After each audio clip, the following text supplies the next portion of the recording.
Hi, everyone. Welcome to Extra AF Comedy. It is 2021. Happy New Year. Yay! 2021. Yeah. I feel 2021 is like that rebound fuck that was supposed to help you move on. Turns out to be a psycho that's texting your ex. It's not working out. It's not working out. Yesterday was a day. But I have to tell you guys, stop telling me you're moving to Canada. You're not moving to Canada. You said it for Bush 1. You said it for Bush 2. You said it when Trump got elected. And yesterday you were saying it again. You have to learn French. You don't want to do it. You're not moving to Canada. And I live in California. And people here, like, when it's cold, they don't want to go outside. They're like, oh no, it's freezing. It's 55 degrees, dude. It's not cold. Those people are not moving to Canada. It's not happening. But I was discussing escape options with my son, who's 14, and we've traveled a fair bit. And I said, how about Australia? And he said, yeah. He said, Mom, I don't think so. I want to live in a country where they speak English. So I thought that was funny. I put it on social media, and a friend commented, wow, do you blame the American public school system? No, I blame the Australian public school system.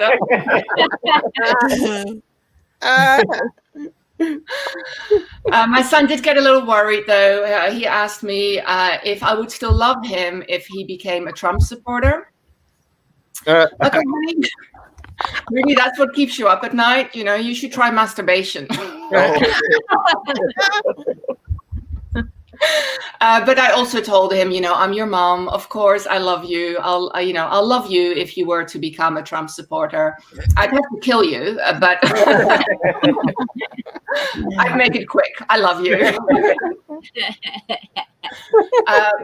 We have a new president, though. It's official. It's happened. And I don't know. It looks like Trump may have accepted, may not. I'm not. She's on the fence. I feel Trump's relationship to reality is like my grandma's. Still secretly hoping I'm straight.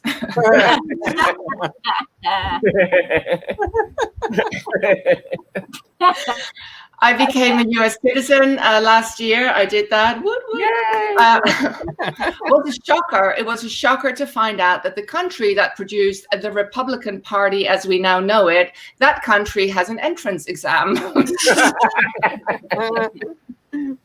Yeah, they made me sit a fucking test. They did.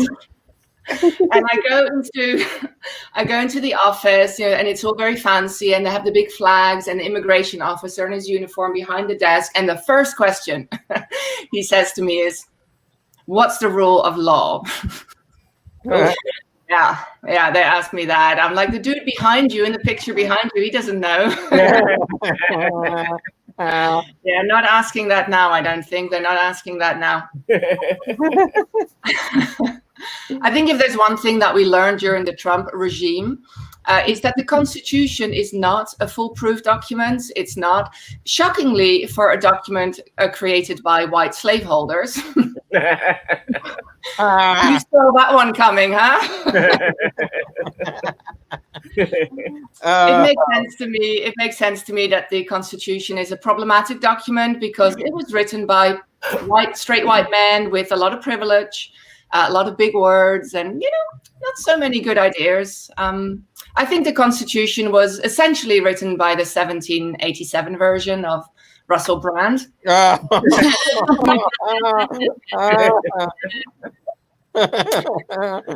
But we had good news coming out of Georgia. Yeah, we flipped the Senate.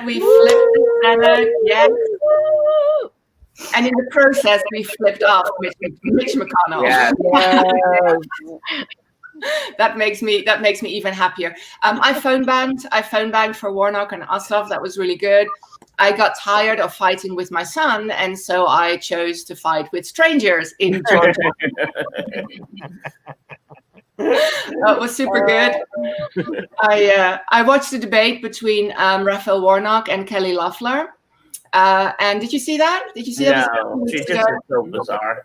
Kelly Loeffler kept referring to the Reverend Raphael Warnock as a radical socialist. And I'm like, Kelly, man, you're not supposed to advertise your opponents. But it worked. They elected him. Thanks, Kelly. You're a pal. A couple of summers ago, I was at a festival and somebody bounced up to me, handed me a leaflet and said, "Do you want to learn about socialism?" And I said, well, I grew up in 1970s Amsterdam. Would you like to learn about socialism? But they didn't. They didn't. Kelly Loeffler, yeah, bless her. She reminds me of my vibrator when it's out of batteries. You know, like.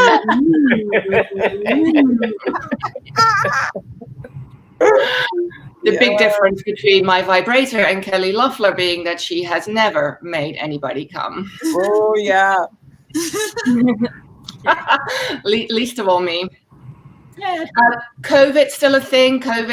Let us not forget. Annoys me when people say COVID-19. Like, I think, we know the number. Nobody's going to be like, well, at least it's not 18. And then the newsreaders, they like, that event got cancelled because of the coronavirus pandemic. We know what pandemic we're in. It's been 10 months. You don't need to say all the words. My kid is in virtual school. They call it that because they learn virtually nothing. I got a notice from the school that he is a truant. He's on a truancy register, which I find that a little bit impressive, to be truant from a school that's not happening. With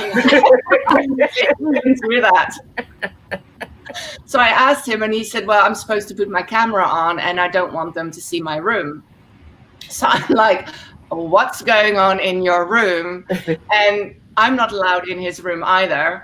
And so I said, okay, I want to see. And he's like, don't be so suspicious. It's not like I'm watching porn all day.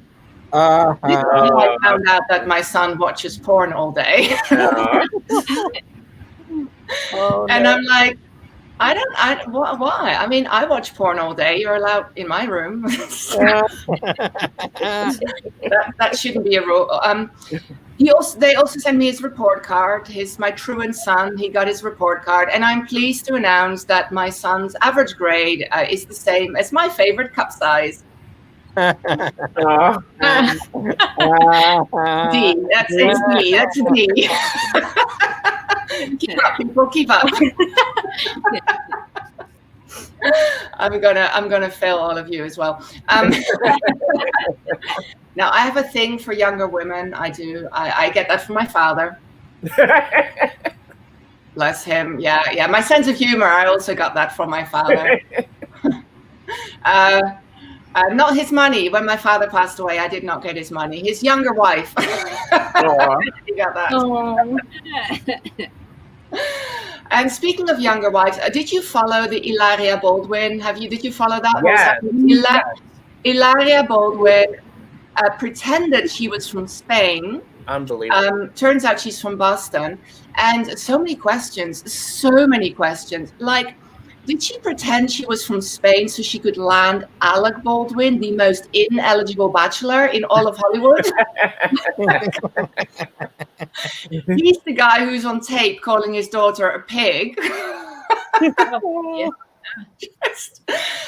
But okay, we understand the Spanish accent. It's a little sexy and everything. I get that. Do they not know in Boston about Latin America? Why Spain? Why Spain? You could go with Colombia, Mexico, Argentina. Even Costa fucking Rica would have been better than the Spanish accent. I feel like if somebody wanted to pretend to be from Northern Europe because we're so cultured and we have such a great history, and then they pretend they're from Belgium.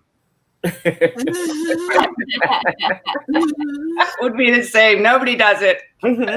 People, I have been Lalita D. I am not from Belgium. And our next performer is also not from Belgium. I just want to point out a few things before I introduce her. Let me just get my notes up here.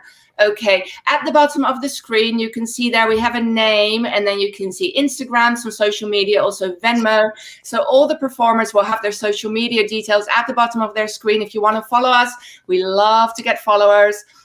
You can also comment and like on whatever platform you're watching, right? Is that correct? Wherever you are, comment and like, and that we can see that too. And, we're comedians. We're desperate for validation is what I'm saying. We're like that sad parking ticket you get at a restaurant where you don't have to pay for parking. If you get validated, that's us. Validate us, like, comment, follow us. And then even you can tip us. And we're not proud, $2, $3, $1, 50 cents. If you tip us, it means we exist. We'll take it. So thank you all for tuning in. Now, our next performer, I met at a roast, and she roasted me, and she said, I look like the lady from the Magic School Bus. And it's just the best compliment I ever had. I'm going to put that in my credits. She is a recent graduate of the Chicago College of Performing Arts. Congratulations. She's proudly performed in nearly every dirty Chicago bar, pre-pandemic, I hope. And now, like all performers, she works several jobs. But unlike all performers, she spends all her free time with her guinea pigs. Okay, that's sad. I roasted her on that. Please give it up for Claire Sanvi. Thank you so much. Oh, such a beautiful intro. Thank you. So excited to be here drinking my PBR on the floor of my living room. You might hear my very loud downstairs neighbors. I think they're doing a workout video right now. I guess it's just that time. So a little bit about me, if the PBR didn't give it away, and the fact that I'm a comedian from Chicago. I am a lesbian. And woo! Thank you. People are always very surprised. They're like, oh, well, you just don't look gay to me. And it's like, the signs are everywhere. Like, for one, I rip the tags off of all my clothing because there's only one kind of scissoring I want to do. Crafts, lesbians love. We love Joanne fabric. Yes. It's one of those long haul jokes you'll think about later at night. So coming out as a lesbian was hard. Coming out as a Nickelback fan, by far much harder. I'm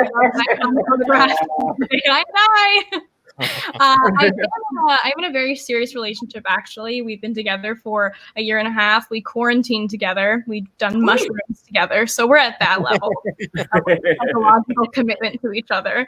But, not only do we have to deal with being two women in society being like, that's weird, we also have kind of a bit of an age difference. I'm 23 and she's 31. So it's not predatory, just a little spicy, We actually met because we were cast in a show at Second City together where she played my mom, if that gives you any indication about Bill in public. I think that people card her after they've carded me because they just want to know, like, is she a your au pair? Is she your aunt? What is it? But I love dating someone so much older than me. It's like, I don't want to offend all the beautiful women on this show, but it's kind of like dating a 31-year-old is like, it's like this piece of like living history for me.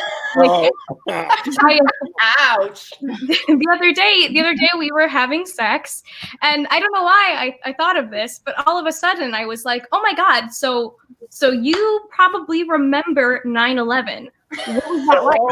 Like, tell me everything. I want to know what happened. And she was like, Claire, why now? Like, why of all times would now be when you wanted to ask me? And, you know, because of my comedic wit, I was like, oh, well, because you got some bomb-ass titties. Did that book do 9/11? Dating someone so much older than you, it changes the way you compliment each other. Like the other day, she said to me, Claire, where have you been my whole life? And I had to say, not alive for most of it.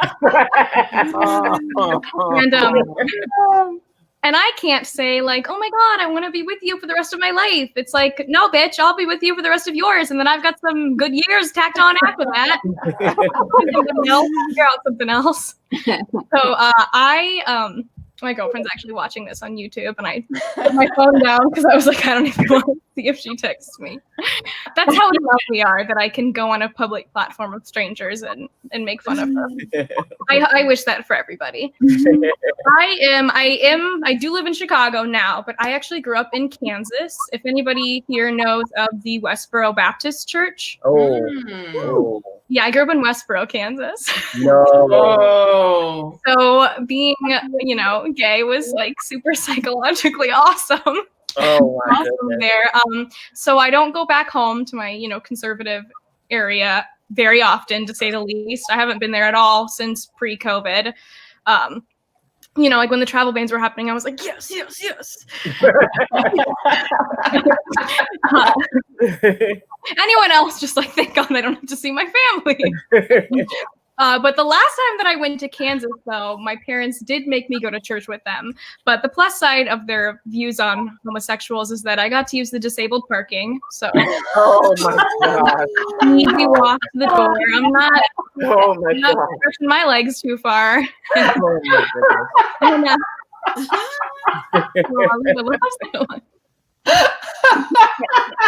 You can use that. You're gay too. You can take it. But when I was inside the church, oh God, this is bringing back lots of memories. When I was inside, I actually ran into one of my elderly neighbors, and he saw me and he was like, oh, Claire, are you still up in Chicago, like doing that whole acting thing? Because, you know, I always thought you'd make a wonderful teacher. You can raise a family, take care of a husband. That is a very honorable role for a woman. Oh. And I give no fucks at this point. So I was like, oh, well, I'm actually gay. And then without skipping a beat, he just said, oh, well, then teach gym. Oh. No. I got a theater degree, so I'm not going to use that anyway. Might as well.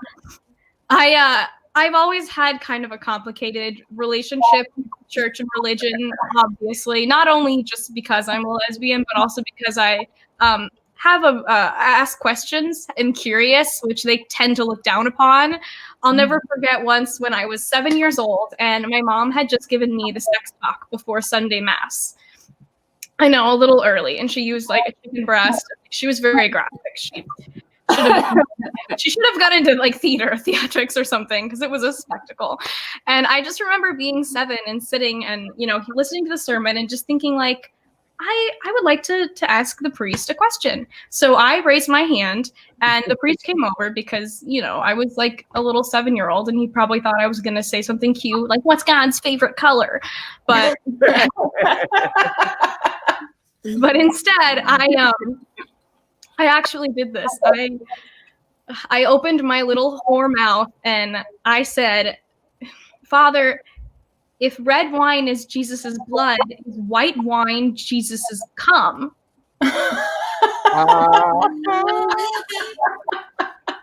You know, as an adult, I'm like, it's a reasonable question for a kid to ask. And I did not get an answer that day from the priest, obviously. I'm pretty sure my dad was just like, we have to go now, and we just left as fast as we could. But about 10 years later, I remember driving down the street, and that same church, they had a sign out on the lawn that said, Jesus came for your sins. And I was like, there it is. Better late than never, my answer, finally. So I talk a lot about my family, but I love my dad. I'm very, very close with my dad. He's a great guy. He's actually a COVID doctor, so he's been working pretty hard these days. My dad is. I had a different experience growing up because my dad has really bad obsessive compulsive disorder. So I had a lot of strange rules growing up that I thought were normal. They're not. Like, for one, I was not allowed to eat Go-Gurt. Like, the super fun cotton candy yogurt and the plastic tubes that all the kids like went batshit for. I was not allowed to have it because my dad was convinced I would cut my lip on the plastic tube and get an infection and probably die. So, all my friends got cool pineapple yogurt on the go, and I had to eat Activia with a hard spoon. I had regular bowel movements for like 8 years. I was also not allowed to climb trees because my dad was convinced I would impale or cut myself on a limb or branch. So I could only play in the bushes, which was just a beautiful foreshadowing to my future. So I recently moved, actually, apartments in the middle of the pandemic, which was awful. And when I was moving, I found my first... Ladies, I hope you're with me on this. I found my first sexy pair of underwear. When you like hit like 12 or 13 and you're all of a sudden like, oh, I'm sexy. And you go to Victoria's Secret with your friends at the mall and you get your first pair of sexy undies. Yes? Yes. Okay, thank you. And I found my first pair that still fit me because that's how tiny I am. And it is a pair of neon yellow Cheeksters. I'm like, I should just bring them out. But they're a pair of neon yellow Cheeksters that say boys and ice cream. And I am now a lactose intolerant lesbian. I've decided that that must be what the secret of Victoria's Secret is. Whatever you get on your, whatever words you get on your crotch. So I want to get a pair that's COVID never ends. Or something that won't happen. So am I the only one drinking or No. Oh, okay. Good. I bring that up because I actually learned a fun fact recently, and I did fact check this. Thank you for the light. I found out that this is kind of awful, but if you go to a bar, or at least in Chicago, this is true. If you go to a bar and you present them an AA chip, you get a free drink. And I've been thinking a lot about that, mostly what if that worked for other aspects of life? You go to a Planned Parenthood with a baby, so you get a free abortion. I know.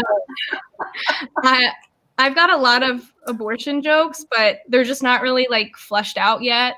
And I don't want to beat it to death. Those jokes always deliver well. So I'm going to leave you with that. If I was ever to be canceled, it would probably be for those jokes. So let's not that note. Thank you guys so much for having me. It's been so fun. Woo! I'm still laughing about the parking joke. I probably cut out your mic for about 2 minutes. So the audience, if you couldn't hear the next 3 jokes, it's because I was laughing so hard and I took over. Those designated parking things, I mean, obviously the disabled parking is you don't want to park in there unless you are actually disabled. And I'm sure Desiree might have a few things to say about that. We are in good company tonight, Claire. Desiree, the person with more marriage proposals than anyone in the world, I believe. But when I go to Whole Foods, I always park in the what's it called? That spot for the hybrid car. And I do not drive a hybrid car. It's how I fight capitalism. My protest. I fight I park my normal gas car in the hybrid spot. Yay. Mobilize, hashtag. Resist. Okay, well, Let's move on. And more, I was going to say something more about Georgia, because that's where we mobilized and that's where we got the job done. I'm just so proud of Georgia. And so it's so very appropriate that our next comedian is indeed from Georgia, the place we love the most, because you made us suffer that night.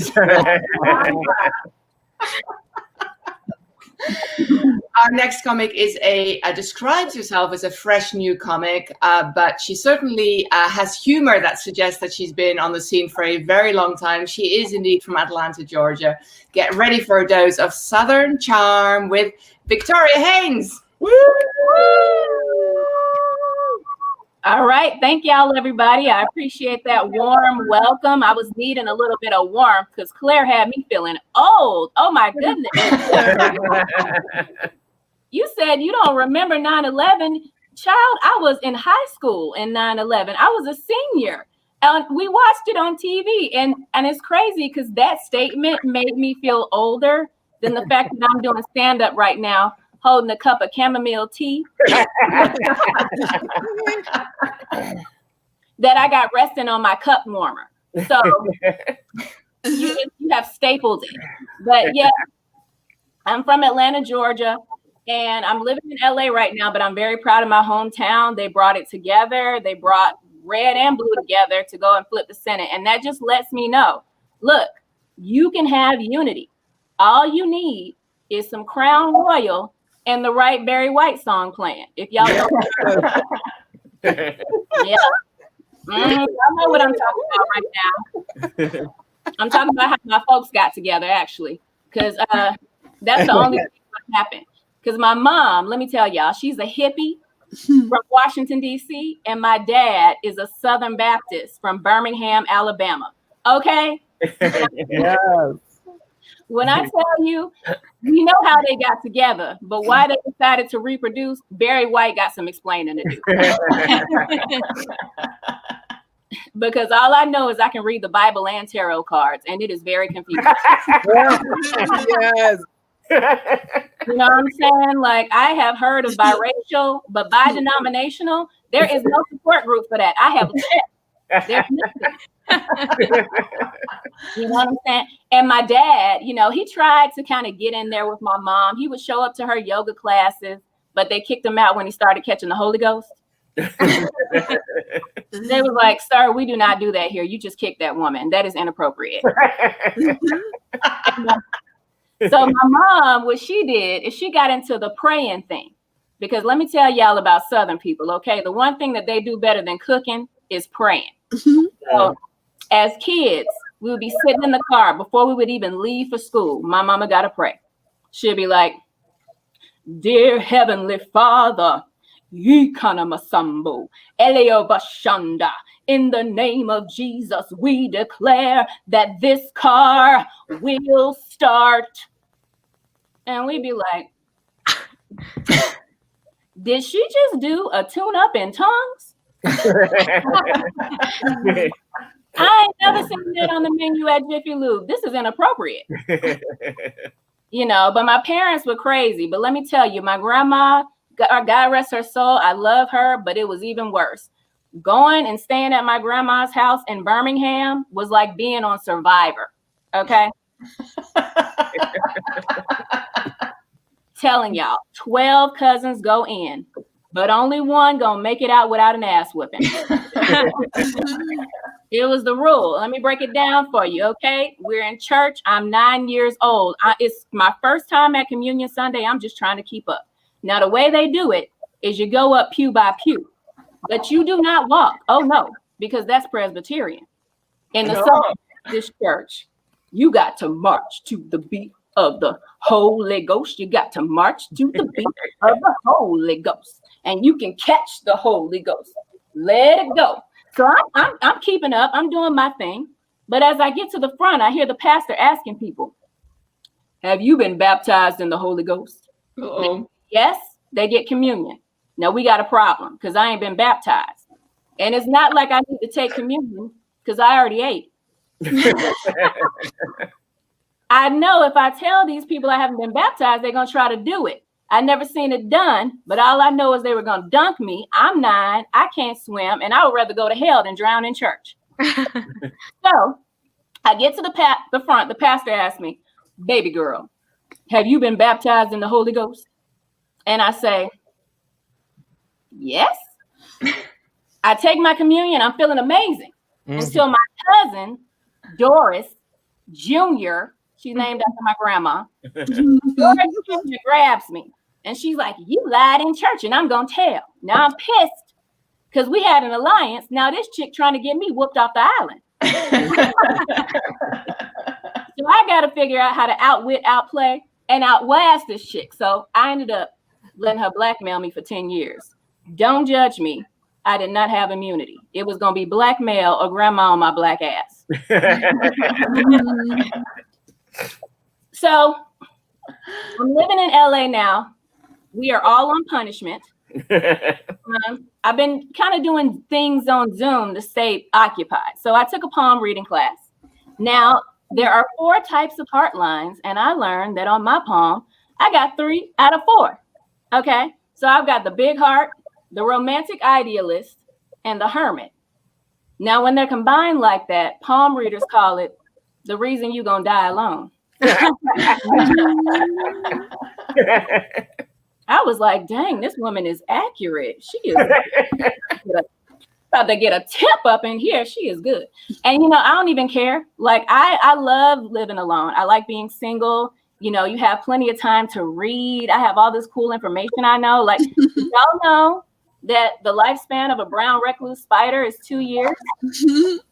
Yeah, like I found that out because the one that's living in my bedroom right now. So I've kind of just been waiting it out on the couch till the time comes and I can get back in there. You know what I'm saying? And at the end of the day, like, you know, we all know CDC guidelines, right? These LA dudes are bad for my health anyway. Right. You think I'm talking about coronavirus? Oh, no. CDC. Can't do Curtis. That's the guideline. That is point blank, period, the rule. It's a new year. You know, have you heard people walking around, new year, new me? You know, I'm like, new year, don't try me. Anybody that thinks that they're new, I just let them know, baby boo, if you made it through 2020, you are no longer new. You are used. We are all used. We are 50% off of our lifespan after all of this BS. Okay? It's just the rule. But I'm trying to stay safe. Like I have a COVID test actually scheduled for tomorrow. Yay. Yeah, I read up on it. And apparently 30% of these tests are giving false negative results. Oh. Oh. That's what I thought too. Right. So that's a 70% accuracy. I feel bamboozled because how much are we paying for this testing? And it's not even fully accurate. I read tarot cards. Okay. My cards are better than that. Put me on. I will gladly go in the window. You said you had COVID symptoms? All right, hold on. Yes.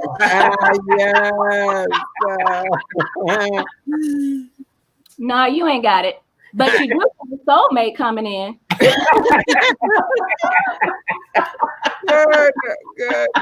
That's funny. Nah, baby girl, you ain't got to tip me. I'm billing your insurance, honey. Put California back to work is what I'm trying to say. Because I don't have nothing but time. Y'all, I did a beginner's harmony singing class on Zoom because my dream is to be able to sing like Mariah Carey. But you know that in order to learn how to sing harmony, you got to already know how to sing.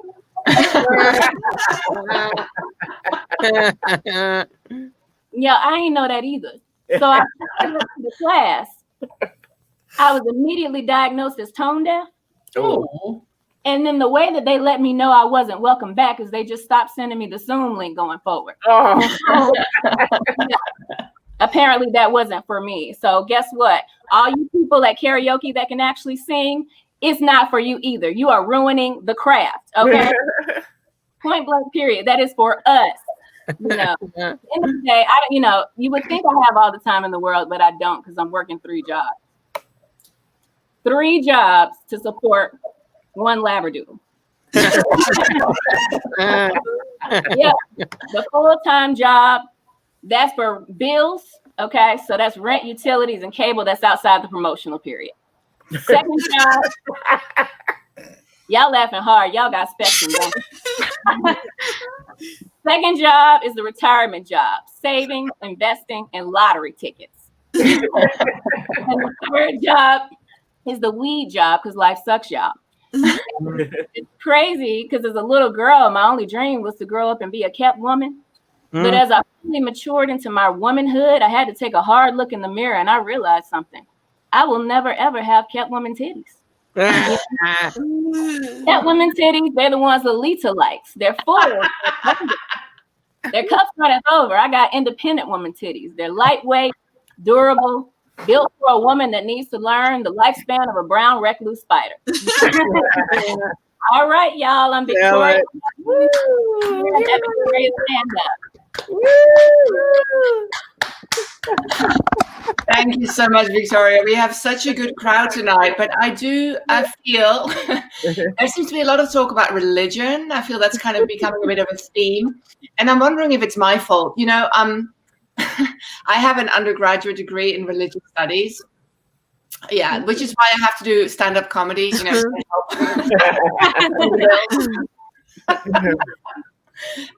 but I do have a day job, and they wouldn't let me work from home, and I really wanted to work from home because commuting is a bit of a, you know, it's hard work in the Bay Area. And so I was kind of like annoyed. And then the next thing I know, we've been working from home for 10 months. And I'm just, did I do this? I need to imagine bigger things than wanting to work from home is what I'm saying. Our next comic, if you want to send her a marriage proposal, I believe it's closed, right? We're not doing that anymore. Tina got in there, ended the list. She is just phenomenal. I love her so much. One of the small silver linings of COVID is that we get to go to Zoom shows all over the world. And so she and I have been on so many mics together. She's going to be on Raw Comedy. I don't even want to know what that is. She's going to be on Raw Comedy tomorrow night at 8 p.m. Pacific time. So if you're in Central Time, that's going to be 10. If you're in Eastern Time, it's 11. If you're somewhere else, I don't know. Look it up on your phone. She is coming to us all the way from Toronto, Canada. Please put your hands together for Desiree Walsh. Hi. It's so good to be here. Lolita was right. I am Canadian. Yeah. And I have been getting a lot of marriage proposals, and it's been great for my self-esteem. Yeah. I am also disabled. I use a wheelchair. You just can't see it because of Zoom.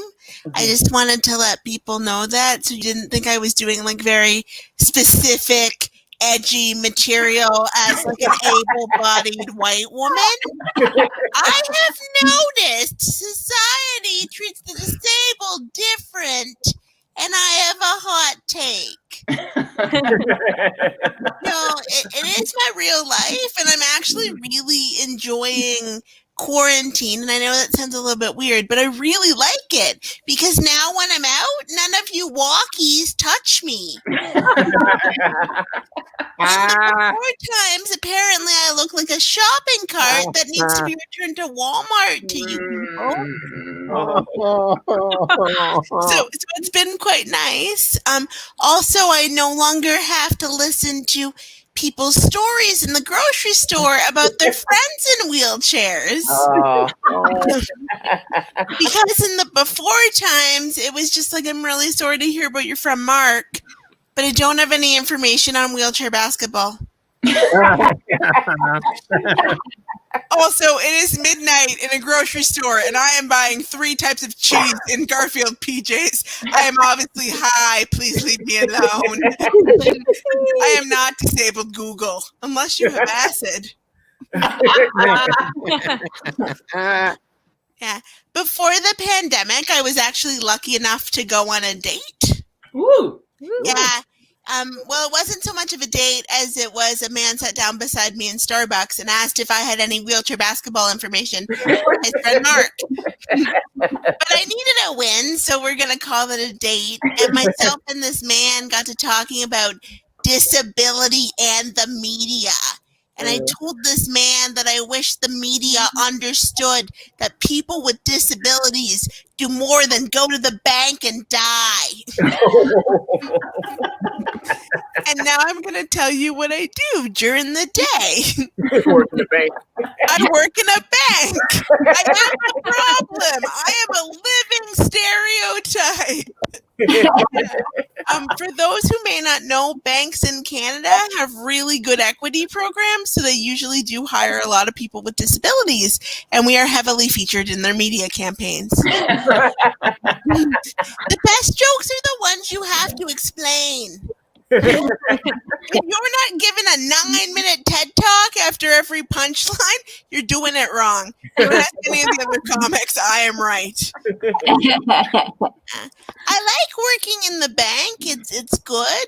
People are always like, "Oh, a career in finance, that must be hard." And no, it's really not. All you got to do is show up on time with a clean shirt and not touch anyone's bum. The pandemic has made that considerably easier since I now work from home and I also live alone. I really do like working at the bank, though it's very politically correct, and I know people sometimes poo-poo political correctness a bit, but I like it. Because for 8 hours, it means none of you walkies ask questions about wheelchair. And quite frankly, I do enjoy that because you walkies are some nosy people who do appreciate the peace and quiet. It does make it hard to make friends and form meaningful relationships. In the before times when we had coworkers, before the air was poison, one of my coworkers, I think, kind of wanted to ask if I was single, but did not want to get in trouble. So he chose his words very carefully and said this: "So you've given up completely on men?" Oh, wow. Oh, And I said, no, but I guess that's what I get for wearing a bathrobe and Crocs on Casual Friday. To my credit, they did have the ones with the little rhinestones in them because I'm a professional. Yeah. But it probably wasn't a good idea to bring that box of wine for lunch. That what tipped him off. Yeah. In addition to being disabled, I am also a twin. Woo! Yeah. She has a disability too because God has a sense of humor. God is funny. And we used to play wheelchair basketball when we were little because we've never been able to walk because God has a sense of humor. And I always used to find it really interesting when we played basketball because occasionally adults, which proved to me adults are mean sometimes, would be like, "How come when you play oh shoot, I screwed this up. So Okay, we're gonna go back. We did play wheelchair basketball, and she was a forward, my sister, and I played a different position. I played left bench. And sometimes adults, which made me realize adults are mean, would ask, like, how come when you're wearing 13, like, you kind of don't know what's going on and you can't hit the hoop, but when you wear 43, like, you know what's going on, you can set a pick and you can hit the hoop, and I would just be like, because that's a different person. Like, it's a completely different person, and we have different names. I think that was weird that I was going by a different name in the second half, and they would just be like, "Yeah, we We thought you were an eccentric child. Those really eccentric children. Yeah. In addition to playing wheelchair basketball, I also have a mom whose name is Karen. And she's exactly who you think would be a Karen. She gets in a lot of fights with Costco managers. A lot of live, laugh, love signs. That's the reason I didn't have to go to segregated school. Just for Karen's kids, no matter how logistically impossible it is, it wasn't on her vision board. Yeah. A couple weeks ago, my parents actually saw me do stand-up comedy for the first time ever over Zoom. Yay. And my dad's review of the show was, "This is the internet. I do not care for it."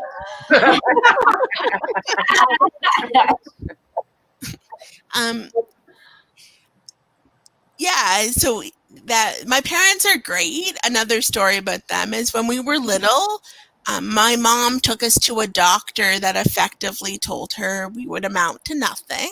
Oh. I think that made her really sad, but also kind of excited because it meant she didn't have to baby-proof the house. Oh. But my sister proved her wrong and fell down the stairs. Oh no. Yeah, and my mom took her to the doctor because we live in Canada and it's free, so why not? And the doctor was like, "Lady, you have 2 toddlers at home. Why don't you have a baby gate?" And my mom said, "Oh, because someone from this very hospital told me that my kids would never move. So why would I spend $8 on a baby gate?"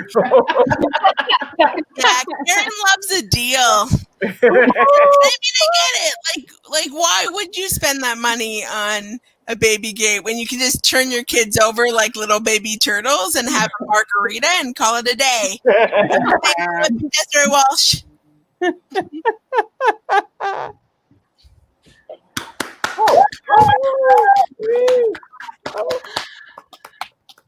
I love That you was so much, awesome. Desiree. Thank you so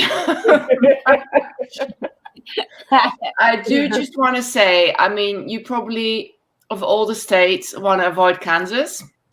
But if you do ever make it to Kansas and you decide on a Sunday that you want to go to the Westboro Church, don't. Because in the one disabled parking spot, you'll find a Subaru. And that'll be Claire. Sorry. Am I right? Am I right? Oh yeah. It's a clever story, but I do love being referred to as walkies. I think we all enjoy that very much, right? Yes. So much.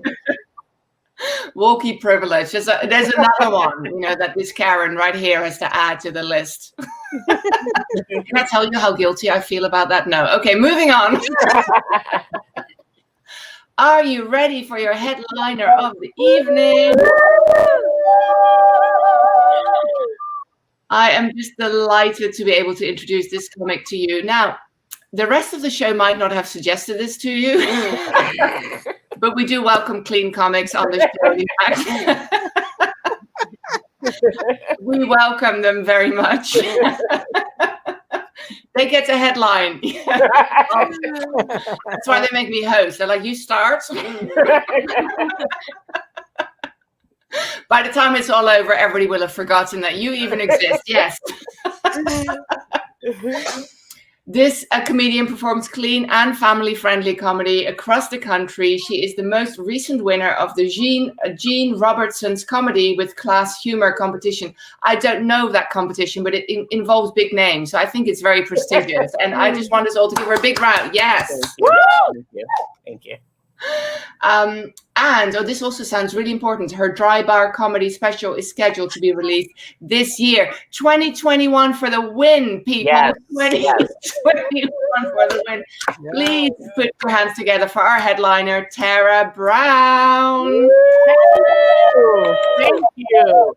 Oh my God, you women are amazing. So funny. I'm so happy to be a part of this. So thank you for letting me be on the show. If for no other reason, you've given me the opportunity to put on earrings and makeup and to wear some pants with a zipper and to wax my chin hairs because I've not done any of those things in like 10 months or so. So thank you for that. I appreciate it. Speaking of waxing chin hairs, that's a losing battle I face every day. I will wax these suckers off in the morning, and at nighttime they're back. Yeah. Not only are they back, but now they grow in long and white. That's fun. So I found, though, that if I let it go on too long down there, I'll start looking like a civil rights icon up under my chin. I got like a Harriet Tubman, Frederick Douglass mix, And it's been my experience that that's usually only acceptable during Black History Month. Nobody wants to see that in January. I'm like, come on, February. It's close. I'm waiting for it. Here's this, Claire, you'll love. I'm a woman of a certain age. I remember now. Baby girl, I was counting it when you were on. I was like, I got about 28 years on you. Oh, So, but that's good. great. Thank you. I embrace it. Listen, I love getting older. I really do. And here's the thing you learn about getting older. You start to appreciate things more. Like, I love naps now. Naps are not the punishment they used to be when you were a kid, right? I love a good nap. And what I found about myself, though, is it takes me a little longer now to get to sleep. Claire, when I was about your age, if I was sleepy, I'd just go right to bed. It's a process now, Like, I need some water by the nightstand in an insulated mug, that keeps it cold for 12 hours, not 6 or 4, but 12. I don't know. It makes sense to me. And then I'm pickling myself in like 3 different essential oils. It's like lavender, peppermint, and patchouli. Okay? And here's the thing, I don't even know what patchouli does, but I wake up in a better mood, so I just keep using it. So I think it works, right? And then here's the thing, when you're older, you get some aches and pains. So if it's a night I'm having an ache or pain, guess what? We add some Tiger Balm or Bengay to that essential oil mixture. Here we go. And so that I don't have my bedroom smelling like a Rexall pharmacy from the 80s, I need to burn a eucalyptus candle. Yeah, so that's what I do. I had the opportunity last year to be on a talk show. I was on as a guest. And there was another woman there, and she wrote books on body positivity, which I thought was great. And her position on it was, as opposed, as women, sometimes we, bemoan parts of our body. She was saying, let's celebrate it, right? Write love letters to it. For example, dear Pinky Toe, right? Even though I stub you a lot, you help to balance me out. Thank you. I was like, that's pretty cool. I'm like, where would I start? I'm like, I got it. Dear thighs. Yeah. Even though I like the way you make me look in certain pants, I'm a little creeped out by the fact that you keep touching each other.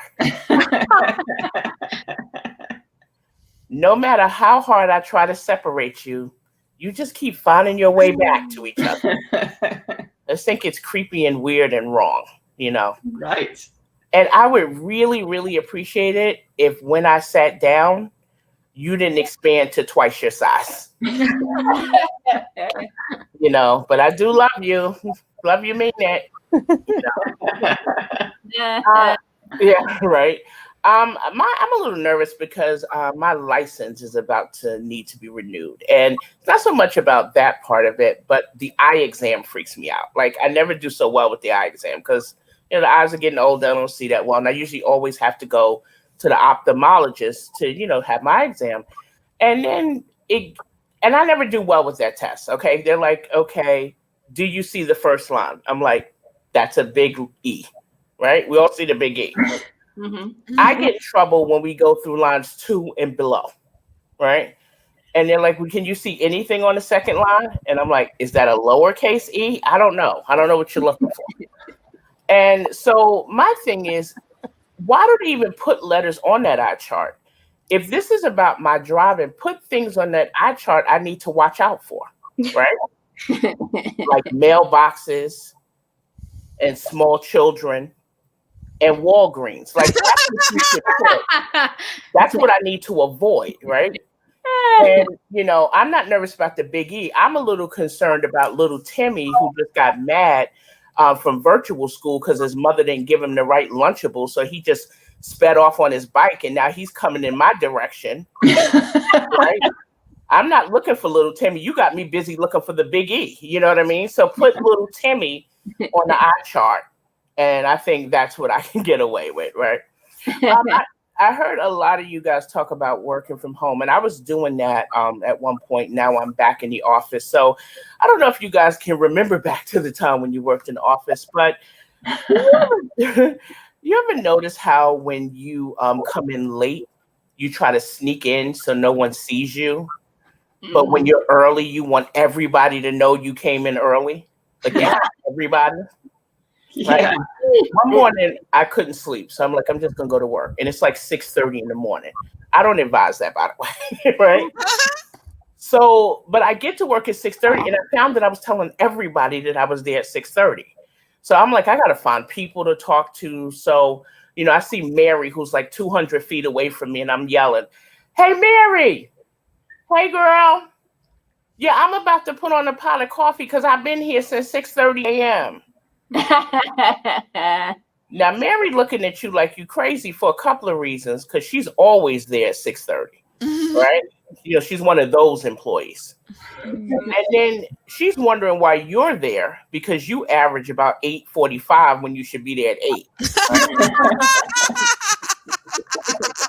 I mean, I get there within the 8 o'clock hour, potato. You know what I mean, right?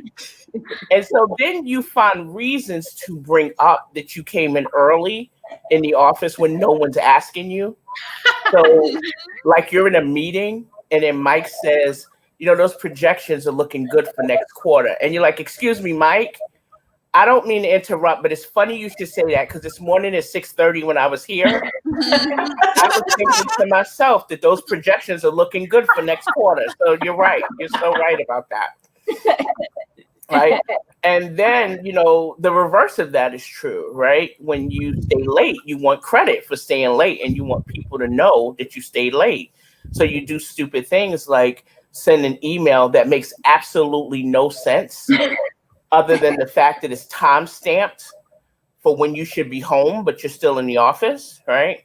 So then you send Mike an email, and you're like, hey, Mike, yeah, you're probably at dinner. I'm still here. I just wanted you to know that if you come in tomorrow and that pencil that was on the floor in your office is on your desk now, I put it there. I don't want you to stand it out. All right, so I'll see you at 6:30 tomorrow morning. We can talk more about those projections. All right. Good night. So, and then for good measure, you go to the parking lot and you take selfies with your car, because it's the only one in the parking lot at this point. And then you put it on social media, like hashtag working late, hashtag employee of the month, you know, stupid stuff like that, right? Needless to say, I slept in the next morning. I'd never been back to work at 6:30 ever. That was a little too much. You know, speaking of work, can we just make a decision that people who unnecessarily hit reply all to emails should never, ever, ever be eligible for Employee of the Month? Yes. Yes. Yes. Those people are annoying. Yes. You know? And so my thing is, we need to put, like, we could put things up on digital signage at our work, like the words reply all in a circle with like a line through it to remind people not to do it. And, you know, in my office, what I'm suggesting, because we have, you know, with COVID, we now have all these signs all over the place that says, you know, be smart, stay 6 feet apart. And I realized that people remember things that rhyme, right? So I'm thinking we should put signs up that says "Don't have the gall to hit reply all." Like, right? Like, I would remember that, and I wouldn't do it. So I'm trying to get that going. So we'll see how that works. We just came off a season of gift giving and all that type of stuff, and I realized something about myself. I am a horrible gift receiver. Like, I like giving gifts, but I'm not so good with receiving them. Like, here's the thing. Could we stop people from making homemade gifts? Like, they're never quite as good as you think they are. One time you made like some cranberry rhubarb, sweet potato, zucchini bread. No one wanted to hurt your feelings and tell you it was nasty. And so now you think this is your specialty. So you bring it every year as a gift and you keep giving it to me and I don't like it. Like, stop with the homemade gifts. Let's cut that out completely. And then also don't buy me clothes. If you are not close to my size or have never had a weight problem in your life, don't ever buy me clothes. Because you're going to guess wrong on size, and I'm not going to like you anymore. And I'm a Pisces. I can hold a grudge and be petty for a very long time. So don't do that. I don't think you should do that. And then don't venture off the list. We have a gift exchange at my work, and we say, here are 5 things I like. Don't go off the list. Because the last time I checked, I would never write a chia pet on the list. I don't want a chia pet. Like, don't give me that for a Christmas gift. So that's how that went. Now, I'm going to tell you guys a story because you seem nice. And I'm going to tell you in advance, you might not like me after you hear this. But I feel like I built up enough goodwill to this point that you might forgive me a little. I don't look good in this. I'm just going to give you a case. Okay. Now, remember I told you about that cranberry rhubarb zucchini bread thing? Yeah. So I got to tell you, I was in my feelings about getting that gift. So as opposed to graciously accepting it, like you probably would, I actually said to the person, I got to tell you, I'm surprised that this is all you gave me as a gift. I told you I wasn't going to come off goodness. So you know what the person said to me? Did you open the package? I said, I didn't. You know what was in that package of bread? A $50 bill. Oh. Get it? Bread within the bread. Oh. So now I'm looking like a moron and worse. I got that same gift last year and threw it in the garbage and didn't even So I'm shopping. So there's a garbage man somewhere in Charlotte that was really happy at Christmas because he got my bread. So the moral to the story is, if someone ever gives you cranberry rhubarb, sweet potato, zucchini bread, just break it up. Look in there and just make sure you're not throwing away money.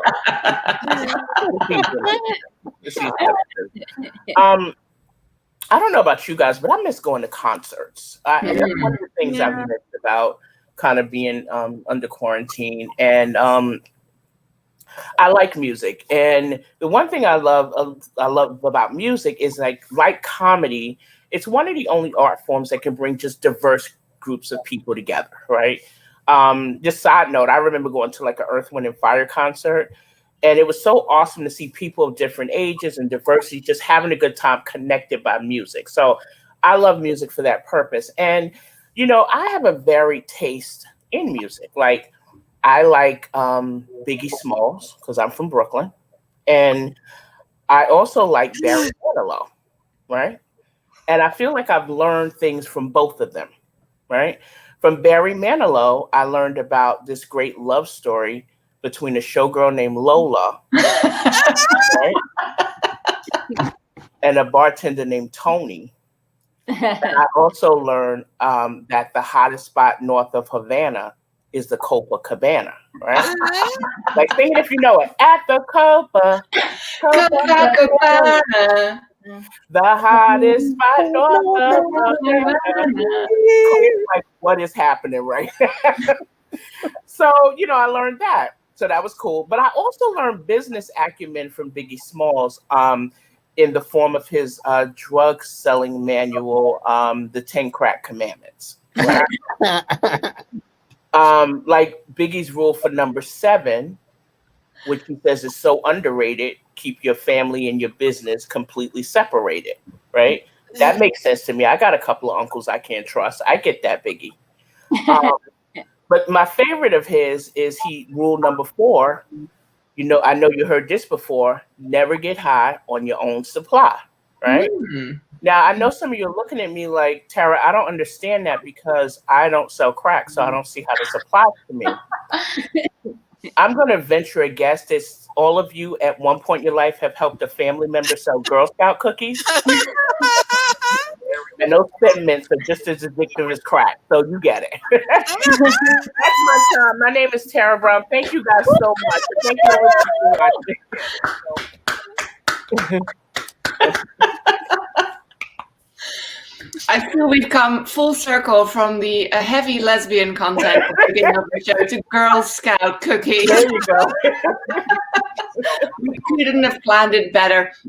Thank you all to our audience out there. We don't know where you are, but we know you exist. Thank you so much for tuning in and spending an hour with us on the Extra AF Comedy Hour. Our next show is going to be on the 4th of February, and you can go to ladylaughscomedy.com and find out all about everything that we're organizing. Follow us on social media, and we'll see you next month. Thank you. Bye. Thank you.